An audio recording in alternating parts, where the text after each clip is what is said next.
Salam saudara-saudari yang dikasihi Tuhan. Terima kasih saudara-saudari yang sudah subscribe, like, share, dan komen video-video saya.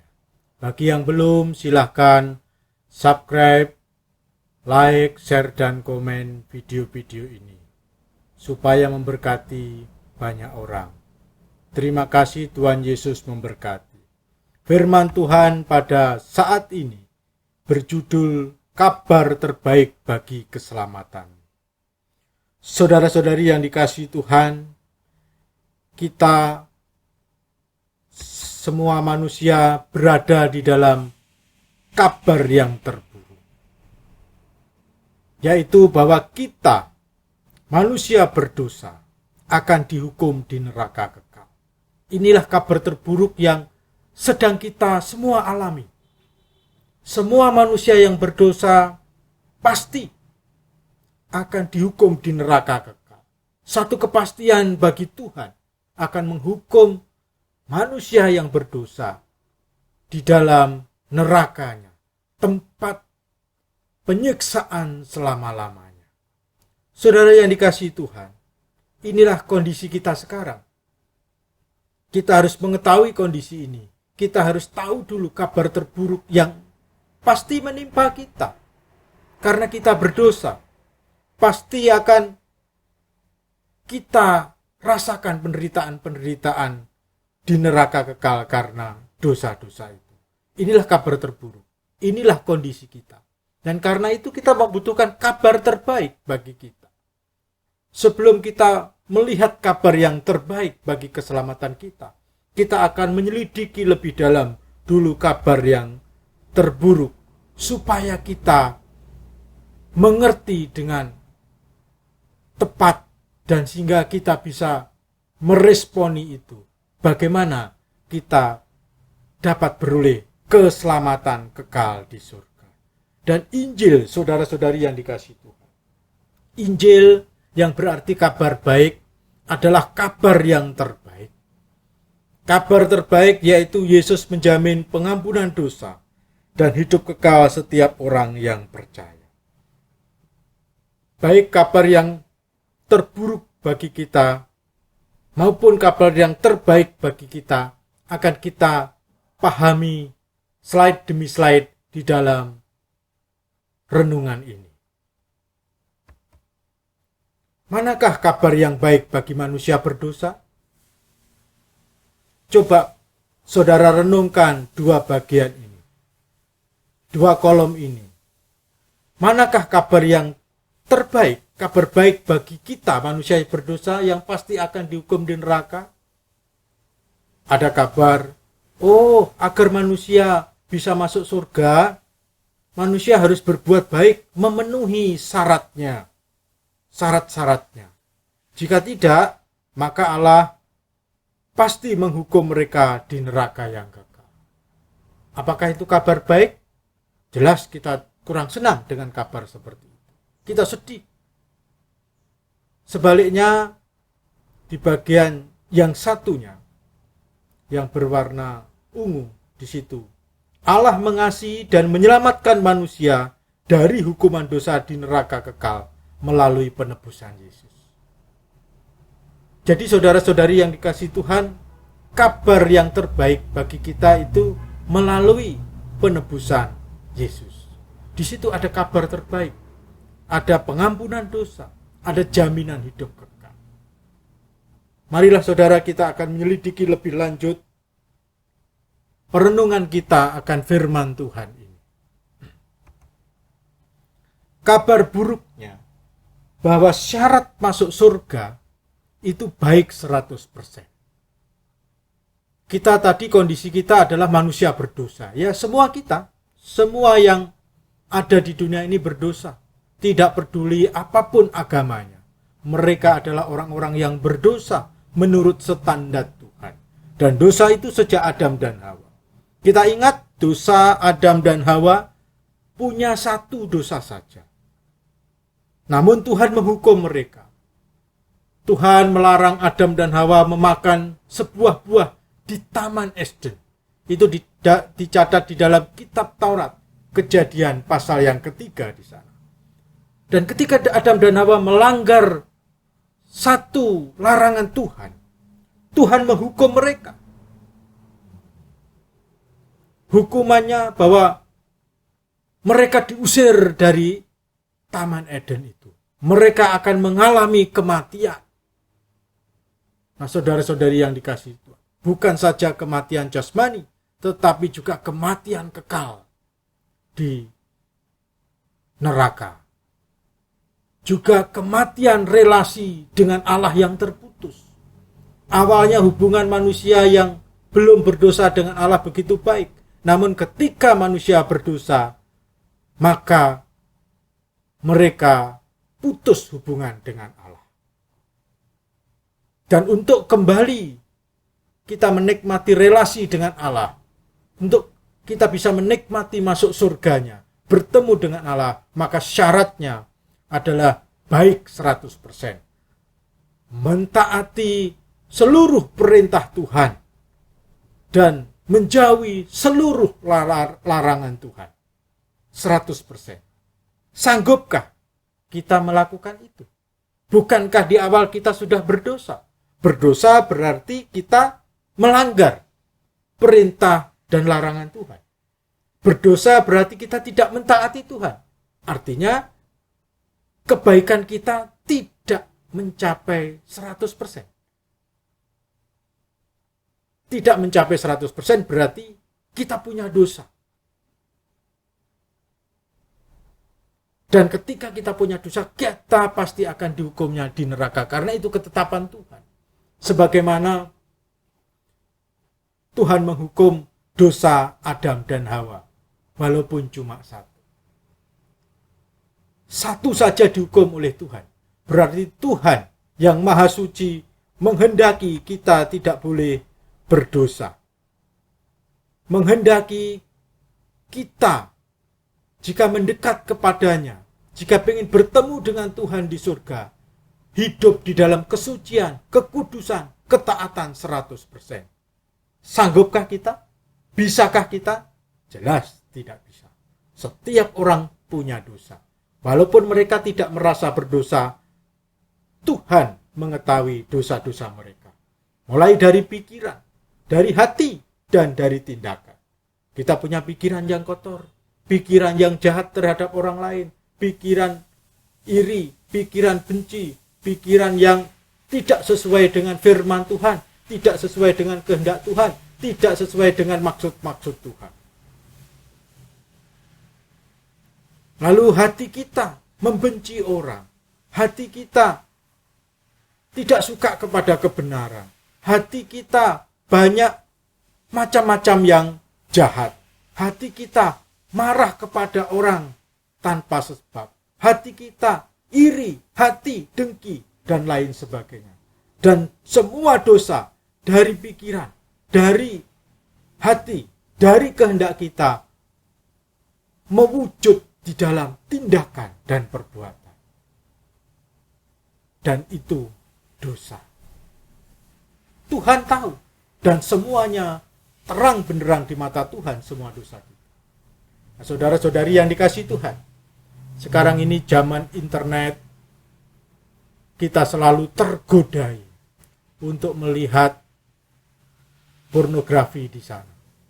Begitu mudah dengan internet. Jikalau kita tidak menguasai diri, tidak hati-hati, tidak menjaga kesucian, tentu kita sering jatuh di sana. Melihat gambar porno, film porno, dan lain sebagainya. Dosa semakin merajalela di dunia kita. Dan itu semua kita tergodai untuk berdosa. Kita tidak sanggup memenuhi syarat masuk surga, yaitu baik 100%. Buktinya kita terus berdosa. Melalui pikiran, melalui hati, dan kehendak kita. Saudara yang dikasihi Tuhan, kabar yang terburuk yang kedua, dicatat di dalam Roma 6 ayat 23, bahwa upah dosa adalah maut. Upah daripada dosa-dosamu itu maut, kematian kekal. Saudara yang dikasihi Tuhan, orang yang berbuat dosa, orang yang berpikiran dosa, yang hatinya menyimpan dosa dan melakukan dosa, itu diupai dengan maut. Diupai. Jadi ketika kita melakukan yang berdosa, yang jahat, yang menjijikkan, yang tidak berkenan kepada Tuhan, diupai dengan maut, kematian. Ini sungguh mengerikan, saudara. Dan neraka itu kekal. Ketika kita masuk ke sana, tidak mungkin bisa keluar lagi. Alkitab mengajarkan demikian. Kekal di neraka, demikian juga kekal di surga. Kita tidak pernah akan bisa keluar daripada neraka itu. Betapa mengerikannya dosa itu. Karena kecuali menyiksa kita di dunia, dia akan berakibat fatal, mengerikan, menyiksa kita di alam kekekalan. Kita akan menderita maut di neraka yang kekal. Nah, saudara-saudari yang dikasihi Tuhan, sungguh ini sesuatu yang mengerikan. Ini adalah kabar terburuk bagi kita. Tentu saya juga tidak ingin saudara masuk neraka. Karena itulah kita perlu memperhatikan kabar baik Injil keselamatan di bagian berikutnya. Kita semua tentu tidak ingin masuk ke dalam neraka yang kekal. Kita ingin menikmati indahnya surga. Kita ingin bertemu dengan Tuhan di surganya yang abadi itu. Namun karena dosa-dosa kita, karena kesalahan-kesalahan kita, karena nafsu-nafsu jahat kita, kita berdosa dan upah daripada dosa itu maut, kematian kekal. Mengerikan, bukan? Kabar buruk, bukan, bagi kita? Karena itu saudara, kita perlu menyadari nasib kekal kita. Kita perlu menyadari apa yang akan terjadi di dalam kekekalan nanti. Selama kita masih diberi waktu oleh Tuhan di dalam dunia ini. Kita diberi waktu oleh Tuhan di dalam kehidupan ini untuk kita bisa mendapatkan hidup yang kekal. Sebaliknya tidak menderita hukuman kekal di neraka. Kabar buruk yang ketiga. Manusia berdosa dikalahkan oleh iblis, dosa dan maut. Seringkali saudara, kita kalah oleh godaan iblis. Seringkali kita dikalahkan oleh pencobaan-pencobaan iblis. Adam dan Hawa kalah oleh tipu daya iblis. Akhirnya mereka tidak taat kepada Tuhan. Malahan taat, sebaliknya taat kepada bujukan iblis. Dan itu mengakibatkan dosa. Iblis menggodai dan kita mengikutinya, maka kita berdosa. Dosa ini membelenggu kita, mengikat kita. Semakin banyak kita lakukan, semakin besar. Dan semakin banyak kita lakukan akan membelenggu kita sampai ke neraka. Dan kita tidak bisa melepaskan diri dari dosa itu. Dan kita tahu upah dosa adalah maut, kematian. Jikalau kematian yang pertama, kematian fisik saja kita tidak bisa mengalahkan itu. Terlebih lagi kematian kekal di neraka nanti. Dapatkah kita bangkit ketika kita mati di dunia ini? Tentu tidak dapat. Kematian jasmani saja kita tidak sanggup mengalahkan. Apalagi kematian kekal di neraka nanti. Sungguh inilah kabar-kabar buruk bagi kita manusia yang berdosa. Tentu kita membutuhkan kabar yang baik. Adakah yang kabar yang baik itu? Apakah kabar yang baik itu berasal dari kebaikan-kebaikan yang kita lakukan selama di dunia? Sanggupkah kebaikan-kebaikan kita, ketaatan-ketaatan kita kepada Tuhan itu memenuhi syarat untuk masuk surga, yaitu baik sempurna, taat sempurna? Tidak, bukan? Karena itu saudara, kita tidak dapat mengandalkan perbuatan baik kita. Kita membutuhkan kabar yang jauh lebih baik, kabar yang terbaik bagi kita manusia yang berdosa ini, yang pasti dan sedang menuju ke neraka yang kekal. Kabar terbaik bagi keselamatan. Sekarang kita akan melihat kabar yang terbaik. Di dalam Roma 1 ayat 16. Firman Tuhan mengatakan demikian. Sebab aku mempunyai keyakinan yang kokoh. I'm not ashamed. Dalam Injil, kabar baik. Karena Injil adalah kekuatan Allah yang menyelamatkan setiap orang yang percaya. Pertama-tama orang Yahudi, tetapi juga orang Yunani. Dan semua orang yang mau percaya. Saudara yang dikasihi Tuhan. Di sini Rasul Paulus menuliskan, aku mempunyai keyakinan yang kokoh. Bahasa Inggrisnya, I am not ashamed. Saya tidak malu dalam Injil. Saya tidak malu. Kita tahu bahwa Rasul Paulus begitu luar biasa memberitakan Injil, mengajarkan Injil kepada yang sudah percaya, mengajarkan firman Tuhan kepada jemaat yang percaya, dan memberitakan Injil kepada yang belum percaya. Karena Rasul Paulus tahu Injil adalah kekuatan Allah yang menyelamatkan. Jadi kabar terbaik bagi keselamatan kita yaitu Injil. Karena Injil adalah kabar yang terbaik bagi keselamatan kita. Nah, judul kita, khotbah kita diambil dari nas ini. Injil atau kabar terbaik itu bagi keselamatan kita. Bapak Ibu yang dikasihi Tuhan. Di situ dikatakan bahwa menyelamatkan Injil adalah kekuatan Allah. The power of God yang menyelamatkan setiap orang yang percaya kepadanya. Percaya kepada Injil. Dan pusat Injil adalah Yesus Kristus, Tuhan dan Juru Selamat itu. Kita akan melihat paparan lebih dalam tentang Injil. Injil itu adalah Yesus yang inkarnasi ke dunia, yang mati di kayu salib, yang bangkit dari kematian, dan naik ke surga bagi keselamatan kita. 4 karya Yesus dari inkarnasi, kematian, kebangkitan, hingga naik ke surga, itulah inti Injil. Dan itulah yang menyelamatkan manusia. Itulah kabar terbaik yang harus kita dengar. Supaya kita bisa mempercayainya. Dan kita beroleh keselamatan daripada Yesus yang sudah menanggung hukuman dosa melalui kematiannya di kayu salib itu. Yesus menanggung hukuman dosa melalui kematiannya di kayu salib, kebangkitannya dari kematian, dan kenaikannya ke surga. Yesus yang adalah Tuhan dan Juru Selamat berinkarnasi, menjelma menjadi manusia 33,5 tahun untuk menanggung hukuman dosa manusia melalui kematiannya di kayu salib, melalui kebangkitannya dari kematian, dan kenaikannya ke surga. Ibrani 9 ayat 28 menegaskan demikian. Kristus hanya satu kali saja mengorbankan dirinya untuk menanggung dosa banyak orang. Semua orang mati karena dosa. Namun Yesus rela mati untuk menanggung dosa banyak orang. Yesus ketika hidup di dunia, dia suci.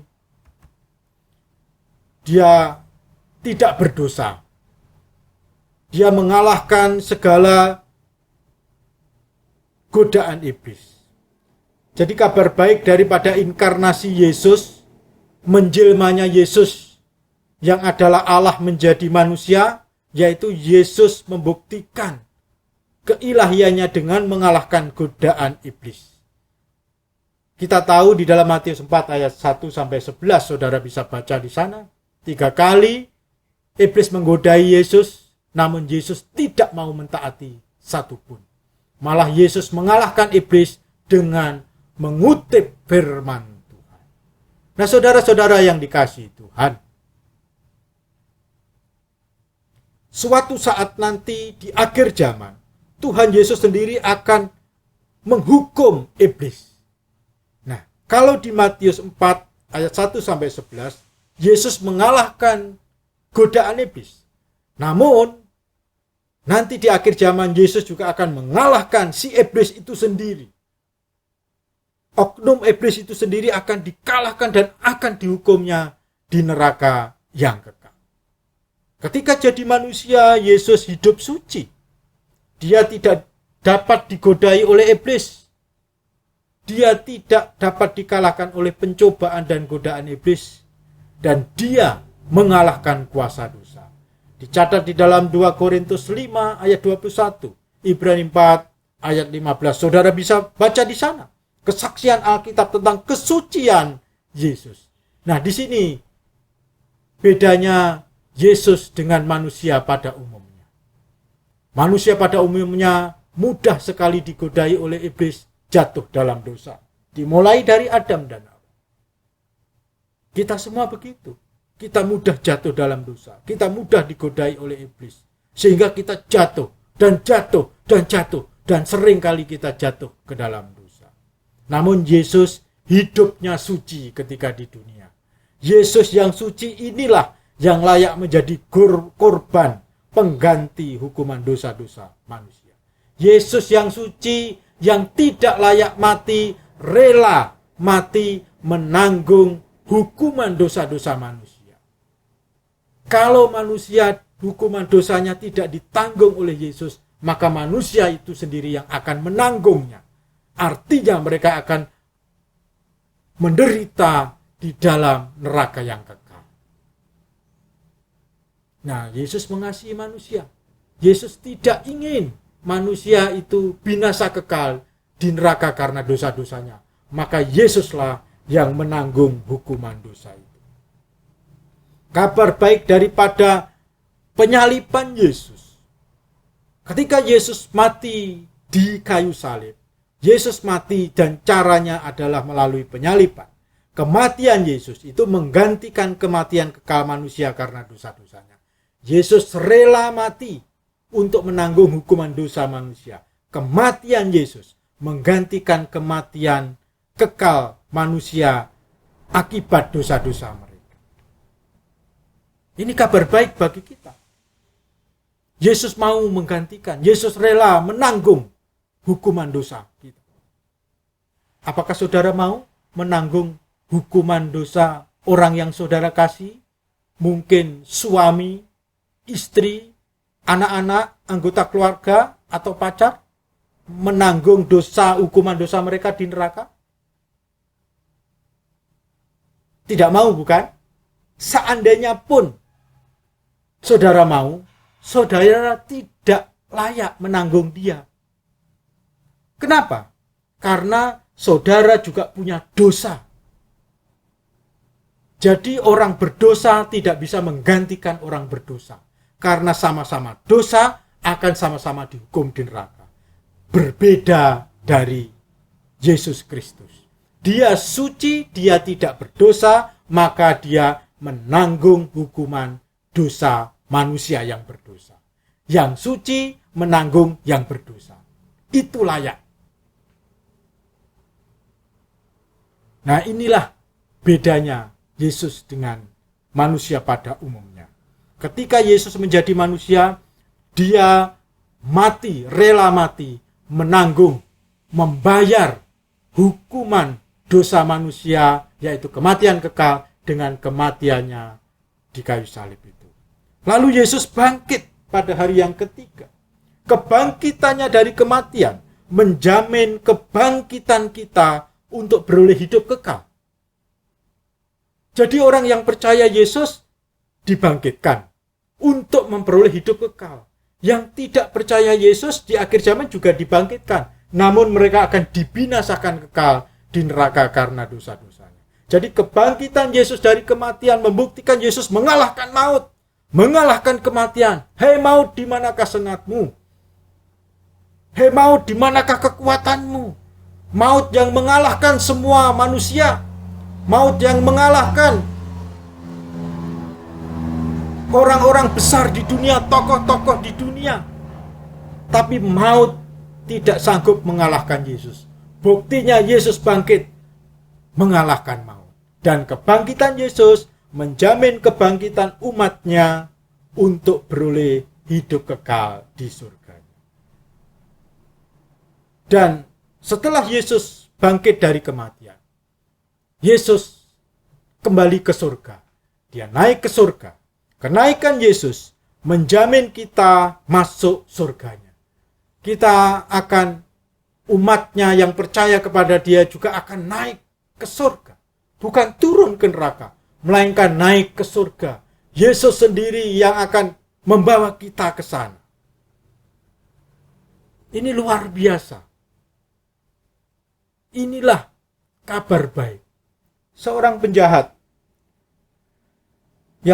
yang disalibkan bersama Yesus, ada 2 orang penjahat. Yang satu tidak mau percaya Yesus, tapi yang satu mau percaya kepada Yesus. Dan janji Yesus kepada penjahat yang percaya kepadanya waktu disalibkan itu ialah, hari ini juga engkau akan ada bersama-sama dengan aku di Firdaus. Janji yang indah, bukan? Kabar baik yang indah.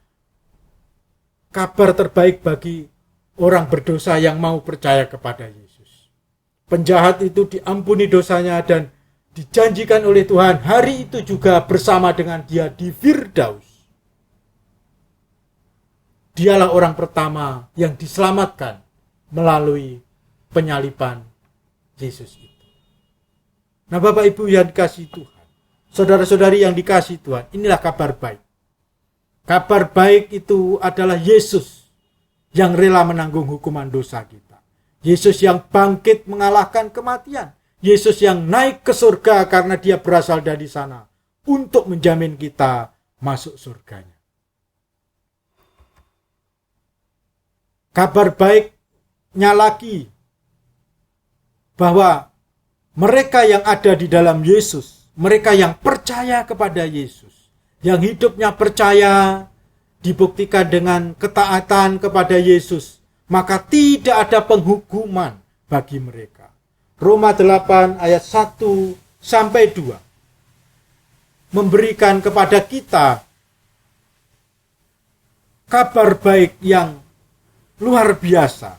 Demikianlah sekarang tidak ada penghukuman bagi mereka yang ada di dalam Kristus Yesus. Roh yang memberi hidup telah memerdekakan kamu dalam Kristus dari hukum dosa dan hukum maut. Saudara-saudari yang dikasihi Tuhan, jadi orang yang percaya Yesus tidak menderita hukuman dulu masuk neraka lalu nanti dikeluarkan. Tidak.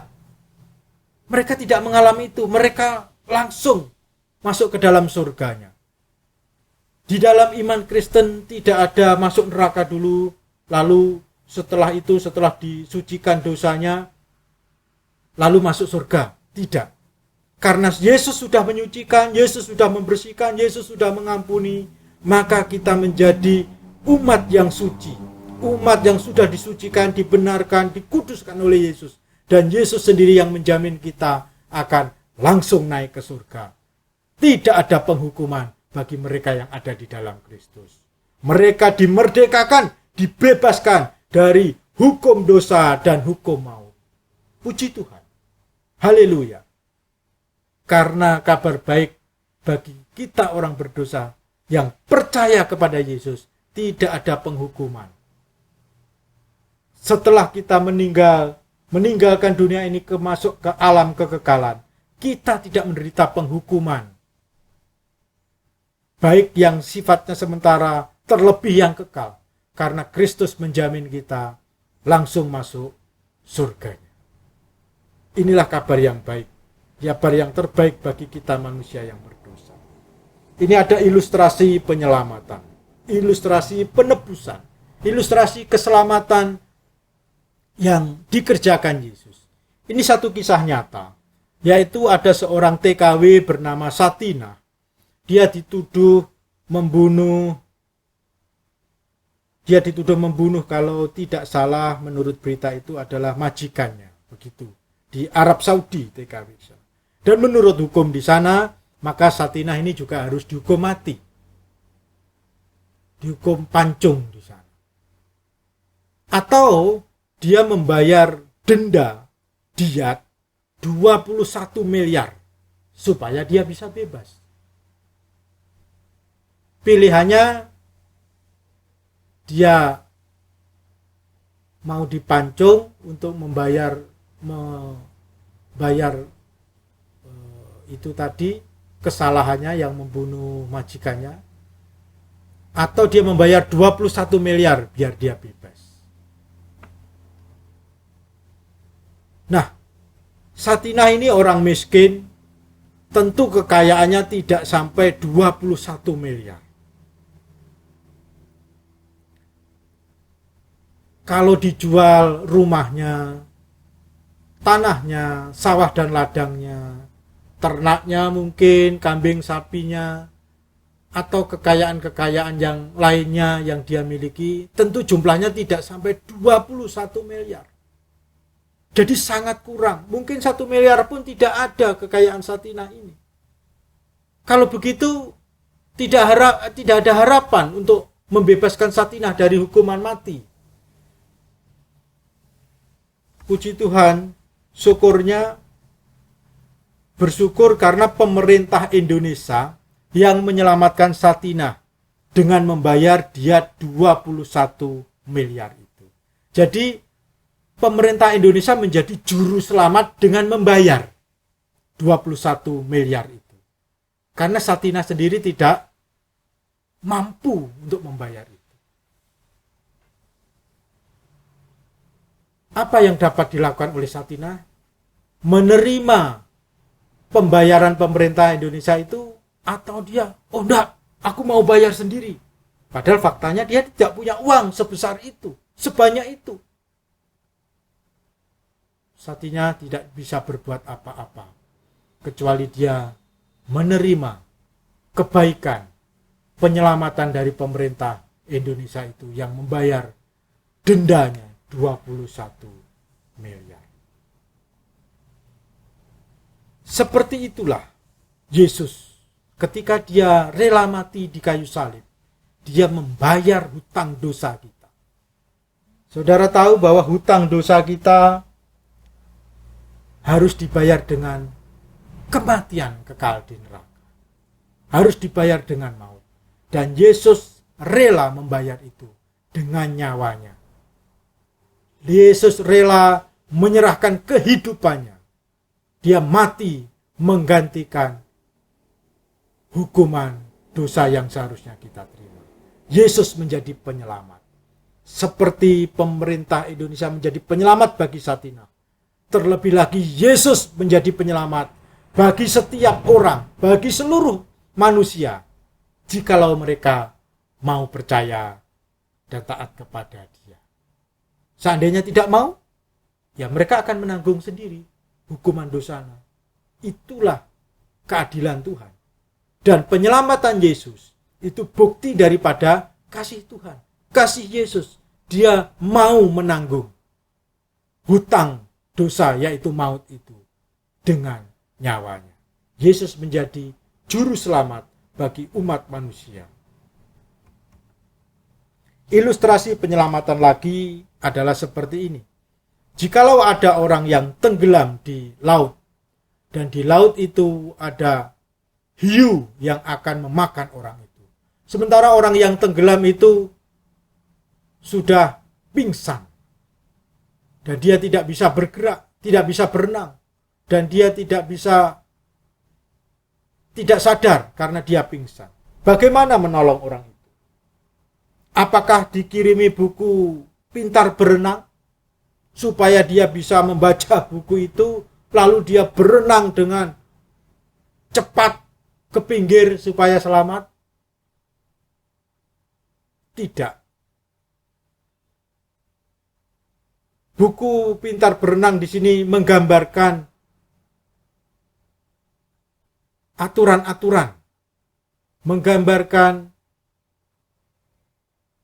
perintah-perintah yang harus ditaati supaya selamat. Tentu kita tidak bisa. Kita sebagai manusia berdosa itu tidak dapat mentaati perintah dan larangan Tuhan 100%. Tadi sudah dikatakan di depan demikian. Karena itulah kita berdosa. Kondisi kita seperti orang yang tenggelam itu. Kalau dikirimi buku Pintar Berenang, tentu tidak bisa. Tidak bisa menyelamatkan dia. Lalu bagaimana menyelamatkan orang yang demikian? Datanglah tim penyelamat yang menyelamatkan dia. Jadi perlu ada orang yang datang untuk menyelamatkan itu. Mengalahkan hiunya, mengangkat yang tenggelam itu, yang sudah pingsan itu, untuk diselamatkan. Dan Yesus melakukan itu.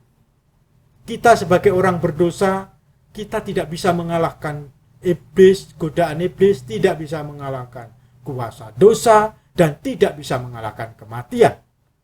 Maka datanglah yang namanya juru selamat, Yesus Kristus, yang punya kuasa, kekuatan, power, kedaulatan, yang dapat menyelamatkan kita.